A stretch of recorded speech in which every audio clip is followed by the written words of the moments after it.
Michael Jordan is not only the best basketball player, but he's the most exciting basketball player to ever play. Tatum fires away, pumps it in, 51 for Jayson Tatum. The Big Three NBA podcast is powered by the Game Time app. Hey folks, and welcome to another edition of the Big Three NBA podcast. I'm your host, Sherrod Blakely, and we kind of mix things up a little bit. Kwani's got a relatively full plate. Gary is somewhere eating croissants or baguettes or something in Paris. So we have upgraded in the meantime. We're going with Bobby Manning of CLNS Media. Hey, Bobby, what's going on? I don't know if I'm an upgrade, but I'll fill in here just like Tatum will on Wednesday against South Sudan. I'll step into the lineup. Wow, exactly. And bringing an all-star into the mix. I'm glad that is what we call, folks, a segue. That's actually the first thing I wanted to talk to you about. And Bobby, for those who have been under a Celtics rock and don't know what's going on the last couple of weeks, Jayson Tatum, member of Team USA, received the first and hopefully last DNP CD, did not play coach's decision in Team USA's victory over Serbia. And it raised a lot of eyebrows because the first thing most of us thought was maybe Tatum's hurt. And he told our friend Gary Washburn, no, I'm good. And then Steve Kerr explained his rationale behind why Tatum did not play, citing that Kevin Durant was making his first game back and he wanted to give him, a nice bit of latitude to play. But that explanation did not sit well with many Celtics fans and non-Celtics fans. What was your take on just the reasoning behind no Jayson Tatum in that first game, Bobby? I was surprised to see him sit. I wasn't stunned his role got marginalized in some way, though. We talked about it going into the game, Sherrod. What's his role on this roster? Where's he going to fit in? How often will he fill in? Because they tried everybody effectively in the exhibitions, but you knew they were going to have to cut it down at some point. Seeing him not play at all was the stunner, and we'll see how it goes going forward. Obviously, Kerr said at this point he's going to get involved in the next game here due to the matchups. I understand going bigger against Serbia, and it worked, Sherrod, which is the one thing you can look at. I know Kerr's getting a lot of criticism, but it worked. It was their most dominant effort yet. It was the most effective, and they gave everybody a chance in the exhibition slate leading up to it. Halliburton obviously didn't shoot well.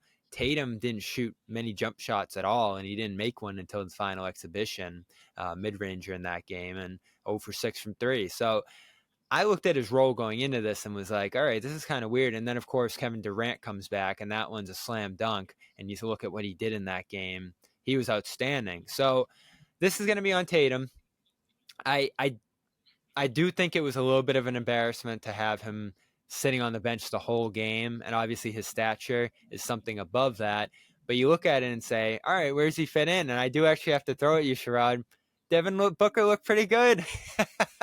He was pretty good in that role. So it's tough for me to kill Kerr for what he did. Did he put Tatum in a tough position visually? Yes. But he said they talked it out. He said Tatum received it well, and it worked. So let's see how it goes against Sudan with him in the lineup there. There's a world where it could go the other direction, and they don't look as good now that they're taking someone else out of the fold and putting Tatum in there. But, and again, I'm going to hold Steve Kerr to his words that this was a one-time only thing, was a one-offer, and he is looking at the best matchups relative to who they're playing. And you're right, it worked absolutely, about as well as you would want it to. But here's the thing, Bobby. You won by 26 points.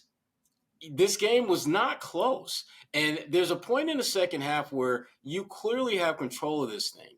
And to me, even if you're right, there's definitely going to be guys whose minutes will be reduced. But how many games do you really play in the NBA where you win by 26 points and you have guys who are actively healthy enough to play don't play? You typically find, even if it's like the last 3 or 4 minutes of the game, and I don't think Tatum would have been embarrassed about coming in at that point, because then Kerr would the reasoning is that, well, we wanted to really give Kevin Durant a good run, but we also didn't want to disrespect Tatum and Halliburton. So they got in at the very end there. But we wanted them to get at least, crack a sweat in this game and go from there. It's a non-story.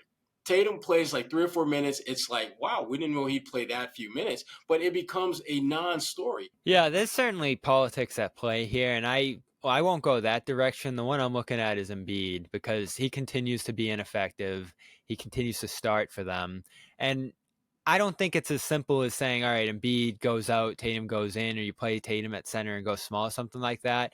But if you're tinkering with the rotations and minutes, it feels overdue to pull back from Embiid and add to Tatum in some way. Now, does that put Embiid on the bench? I don't think you can go that far. But I do wonder if he was promised that spot as the starter in joining them over France. I'm sure talks like that happen in a decision like that because he has not played great.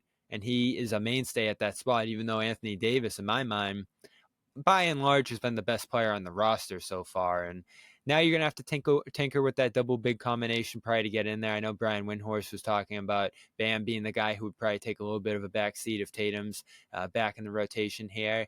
You could have played Tatum over Derek White. And that's the other thing I find interesting here is as much frustration and as much anger as there is from Celtics fans toward Tatum's situation, you look at the role Drew and White are being afforded right now. Holiday a starter, White a big piece of the bench in that first game, and those guys were incredible. And I think it affirms their value, their standing around the league to the level of which you could say Celtics might have the best backcourt in the NBA, or at least the most impactful with how they're looking in this setting against the competition they're going against here. The way they're able to impact the game with so few shots, with so little ball time, it's amazing to me. And I would actually focus on that over Tatum's situation because, in the context of the Celtics, Sherrod, he's going to be the guy. He can lead that team to a championship, and they're going to continue to be dominant here. And sure, does he end up behind Tatum or behind LeBron, behind Durant, behind Curry, guys like that in the hierarchy here? Yeah, for now. So he might have to take a back seat this Olympics, but when all those guys take a seat in 4 years, it's going to be Edwards, it's going to be Tatum, it's going to be guys like that, Booker, who are the faces of this roster. And when that time comes, Tatum's going to be the face of that in my mind. So this is all about sacrifice. And Tatum started this Olympic slate saying, we're all going to have to sacrifice. Did he realize he'd be on the bench playing 0 minutes? Probably not. But to me, this says more about White and Holiday than it does anything bad about Tatum. It's summertime and there's no better way to spend it than at the ballpark. Popcorn, soda, hot dogs. I'm starting to get hungry just thinking about it.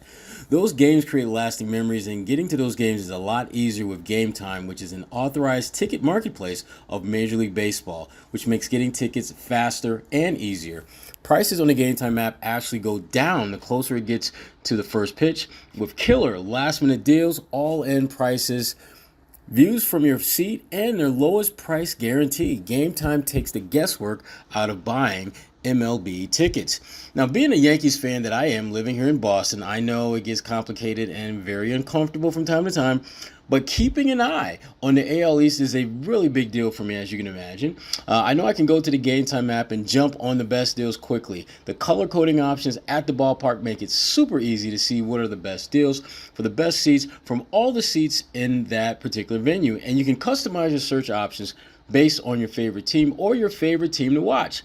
The Game Time app makes it super easy to get into the game, and you can't beat Game Time's lowest price guaranteed.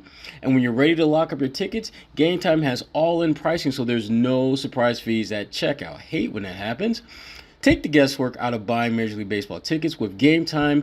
Download the Game Time app, create an account, and use code CLNS for $20 off your first purchase. Terms apply. Again, create an account and redeem code CLNS for $20 off. Download Game Time today. Last minute tickets, lowest prices, guaranteed. So when you speak of evolutions, I think about just how the Jaylen Brown, the Nike, the Team USA story, it seems to be sort of kind of dying out. But once Tatum got that DNP, Jaylen sort of kind of brought it back to roost a little bit. Grant Hill was asked about that and just made it clear that there was no conspiracy stuff going on. And Jaylen took offense to that because he was clearly, and Jaylen was accurate when he said that, he's talking about me. And so how do you see this eventually playing out with the whole Jaylen Brown, Nike, Grant Hill, brouhaha that seems to doesn't really want to die a quick death? I think it's going to blow over in my mind unless Jaylen continues to accentuate it because, Grant Hill, whether he's right, whether he's wrong, he just wanted to move past it, and he kind of laughed off the notion that Nike would have any say whatsoever here, which I think is hard to believe. They're going to have some say in this at the very least, even if it's not a prevailing say to what Hills and Kurz and whoever else is involved in this has to say about it. And I believe some of the strategic reasons Brown's not here. Again, you look at what White's done so far. If he was just sitting around doing nothing, you'd say, why isn't Brown at least just on this roster over White? But they've utilized him, they've involved him, and he is produced in that role. So that's a little bit in the US's favor in my mind. But just gleaning the situation, how confident Brown seems to be, and I asked him out there in Vegas, he said, yeah, I do think Nike had a role in that. And he'll have more to say about that. I don't know if he's going to actually have more to say about that, because in other situations in the past, he's said stuff like that, and then he just didn't circle back on it. But to me, given that he's not a guy who has a shoe sponsor, given that he's a guy who's outspoken on political issues, I think that could have a role in something like this, especially in the Olympic setting where they try to suppress that as much as they can.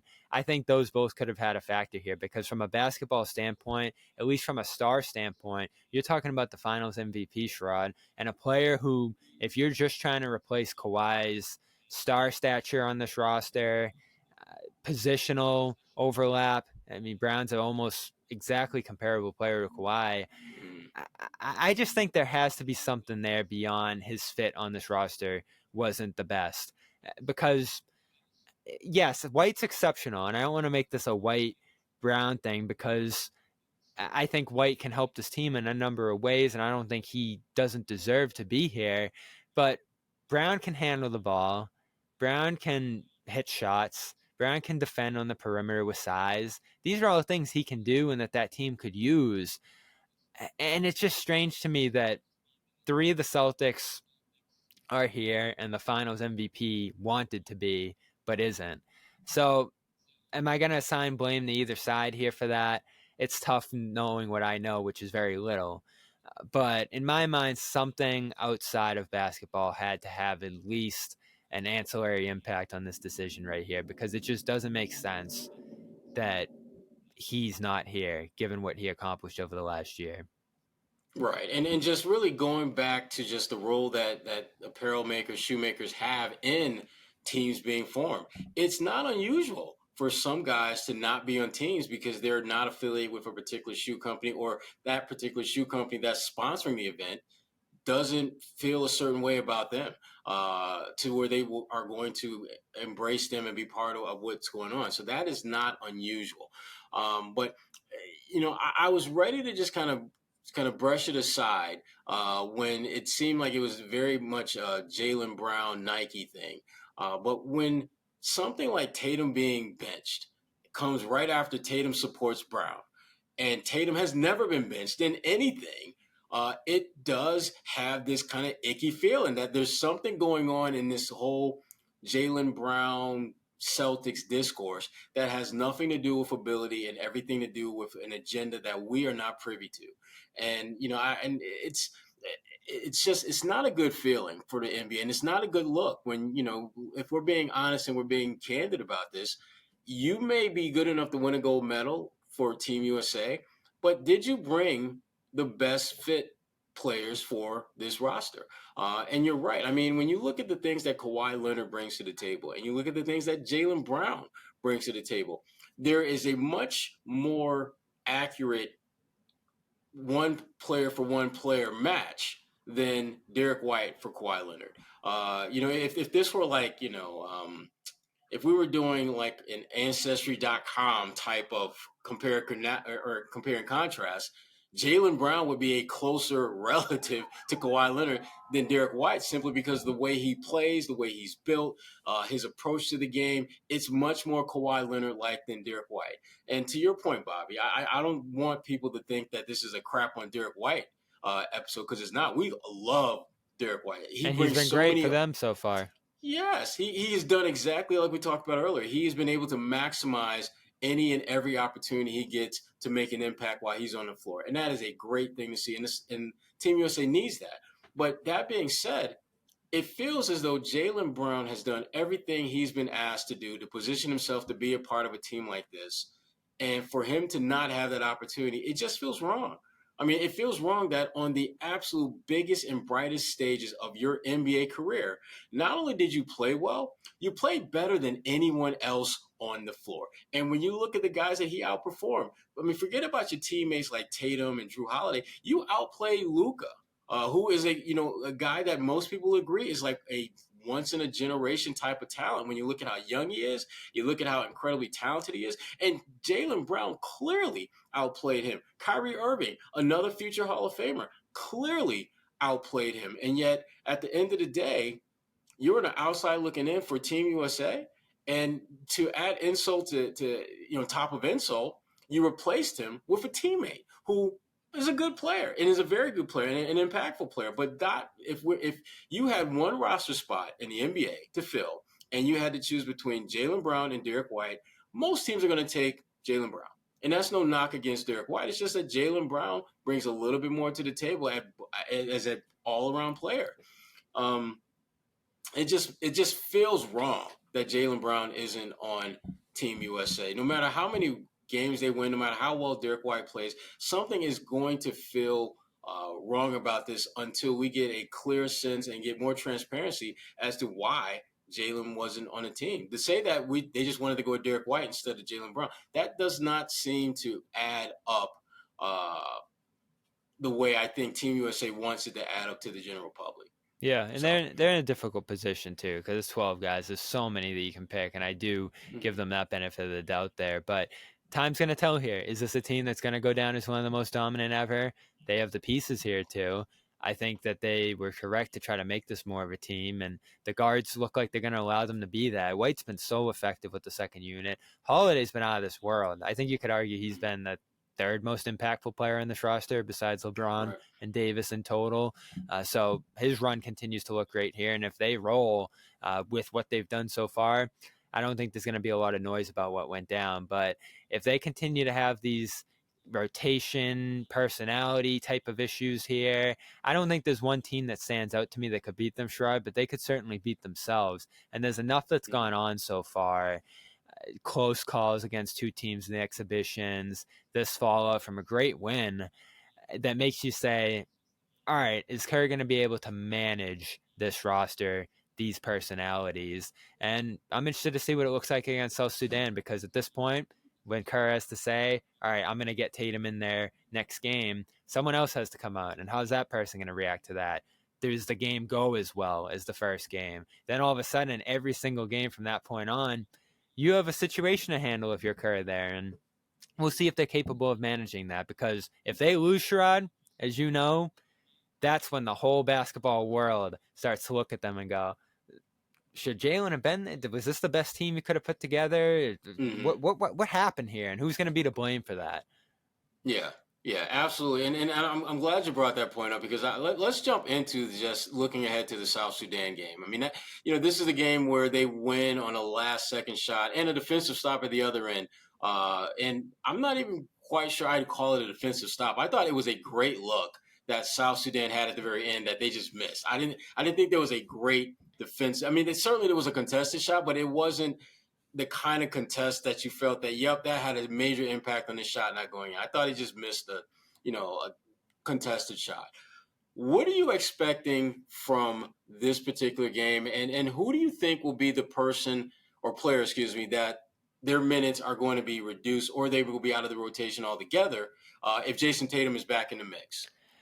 It seems like Bam will be that guy, and it makes sense to have two centers in front of him. He doesn't provide much of a spacing aspect, although he did have an exhibition where he shot 3 for 5 from 3, which is something he's never done in the NBA. So I'm intrigued by how he's looking right now. He's been a good fit next to Davis in that second unit, and now you're replacing him with Tatum effectively here, who is big, who's a great rebounder, who can provide shooting at that spot. So it might be a more natural transition against a team that's more wing-oriented in South Sudan, and it might make sense and might work.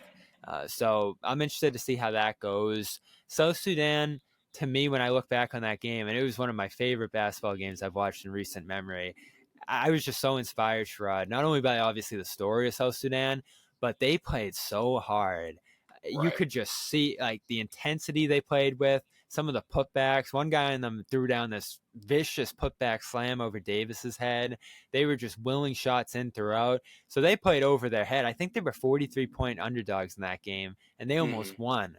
So the way they played in that game is going to be tough to repeat from an energy standpoint, intensity. You know, the U.S. is going to be more alert to what they can do now, too, obviously. And the shot making in that game was just ridiculous. So I was looking at the line. I think it's like 23. I think the U.S. is going to be able to handle business this time around against them. And there's some exciting players on South Sudan. All of these games have been close that they've played in for the most part in different portions of these games. And they won their first game against Puerto Rico, which I think says something too. So I think this one could be close early. U.S. pulls away late. But I am looking at Tatum. Is it going to be the kind of game we saw from him in the exhibitions where he's just floating around, not taking many jump shots, just taking those cutting baskets where he can get them and trying to fit in where he can? Or is he going to be more aggressive and impactful and make a statement saying, you bench me, look at what I'm capable of when you put me back in here? That's going to be the most interesting thing to watch for me. And then, of course, Embiid's role. If he struggles another game, especially against this team who doesn't have Nikola Jokic at center on the other side, you have to start to look at switching that up if you're U.S., regardless of promises made or just expectations of roles. And that goes back to what I just said, Sherrod. Can you manage the personalities, roles, and rotations throughout this roster effectively enough if you're Kerr to make it the long route that they're going to have here going to gold? Yeah, that point that you made earlier, Bobby, you just reiterated the whole promises made theory, which I think is very real. That's part of the problem I have with the way this team is constructed. Not so much the pieces and the parts, but the fact that basically, you're handpicked to be on this team without there being any real competition. Up to this point, if you had to start ranking their players from who's been the best to who's been the worst, Joel Embiid would be the worst. I think he's the one guy that when he's out there, what he can do when he's at his best. And he is so far away from being that guy so far. It's not even funny. And when I hear Steve Kerr talk about this need and desire to tinker with the roster, figure out which lineups are going to be most impactful, most effective, how can you play a team like South Sudan who has quickness, athleticism, great, just guys that are basically bigs who are really more like wings who are just playing a big role? Yeah. How can you justify playing Embiid against these guys when you have a guy like Anthony Davis, who you're going to play because of his versatility and impact inside and out? You got a guy like Bam Adebayo who seems to be built for this type of matchup. When you look at what he does from a rebounding standpoint, his ability as a defender, and his ability to just run the floor, he seems to be a much better fit for what you're looking to do. And if you're going to work Jayson Tatum into that mix, which it sounds like you are, then you've got three guys who are built in many ways like your opponent, except they're better. And so why would you like not play them as a trio in that big spot and let Embiid sit? Then do what you've done up to this point, which is play him even though he hasn't played particularly well. I'm really curious to see what they do with him, because to me, as much as I want to see Tatum out there playing, because I think he deserves it, we need to see some changes with Joel Embiid. Because if you're talking about guys being on the floor based on merit, based on opportunity, based on need, I don't know how you can justify playing Joel Embiid other than, to your point, Bobby, you promised him that you'd play him every game. Yeah. Which to me is a bad precedent if that in fact is what we're seeing play out, because it feels like that's what we're seeing. And he might receive a benching worse than Tatum, which I can imagine happening. Tatum's so amicable to things. He stressed the sacrifice going in, as I mentioned. So sometimes you just make the easy decision to bench the guy who's going to receive it the best. And I thought White would be in that position. But they, as they stated, wanted to go with more of a basketball team with roles, guys who fit in at their positions, and not just roll out the best players, because they could do that, Sherrod. They could just sit White. They could even sit Holiday, from an all-star perspective, and just have Tatum out there a ton, the three bigs out there a ton, and just rely on their talent to roll over these teams that they're better than. But they want to do it in a methodical way, in a sensible way from a basketball standpoint. And I think they want to build margins over these opponents large enough to where they're considered one of the best USA teams ever. And so they're going to go about it in a different way than they did in the past because the competition's so much better here. And that's what I'm interested to see. Does tinkering with guys, moving them in and out of their lineups, having inconsistent rotations, going to reduce their margin for error? Because, again, I don't look at the field here and see anyone. France almost lost to Japan today. Spain's not the same as they've been in the past. I like some of the Germany-type teams out there, but there's no team here that clearly can threaten them start to finish in a game. Serbia obviously would have been a pick to do that, and they've struggled to do it through 2 games so far. And right now, I just think the U.S. is so far ahead of these teams that they could just roll out an all-star team, but they've decided that they want to have roles and a hierarchy and all those different things. And that's just going to make it more challenging from a personality standpoint, because that's another factor here, Sherrod, I think, is that Tatum, out of all the stars here, you're obviously not going to sit LeBron. You're not going to sit Durant. You're not going to sit Curry. And they want White and Holiday in there. So who's the easiest to bench out of that group? It's Tatum. And he's just not going to make us think about it. And that's the beauty of Tatum, right? Is that he's not a high maintenance guy. We can go back to that SI story. He's not someone that's going to go to Brad and demand moves. But sometimes you do look at him and say, instill your will, be aggressive, be angry. Right. And that's not his personality, for better and for worse in this situation. Yeah, I agree. And it's never going to change. And I mean, clearly, he just won an NBA title, and he did not change in that regard. There were games where you could see that he played with a little bit more of an edge, but for the most part, what I like to see Game 3 Tatum, because Game 3s tend to be his best games, where he plays a little bit closer in terms of ability and talent and impact and aggression to what so many of us want to see, because you want to see that angry side of him. That side that says, I'm not going to be denied, and I'm not going to be denied because I'm better than you, and I'm going to show you right now in this moment. But it'll be interesting to see how things play out with Jayson Tatum in the South Sudan game, because clearly, Steve Kerr said he will play, but obviously when you put one guy back in the mix, that means someone has to come out or have their minutes significantly reduced. And if Bam Adebayo is that guy and Joel Embiid plays major minutes, I think that adds to the head-scratching decisions that Steve Kerr has made up to this point. Well, listen, Bobby, that is it for this edition of the Big 3 NBA podcast. Before we go, I want to thank our good friends at PrizePicks, the exclusive daily fantasy partner of CLNS Media Network. Sign up now at prizepicks.com/CLNS and use the code CLNS and get a first deposit match up to $100 and win up to 100 times your cash. For the mathematically challenged, that means you can turn $10 into $1,000 in a single game watching your favorite sports teams this summer.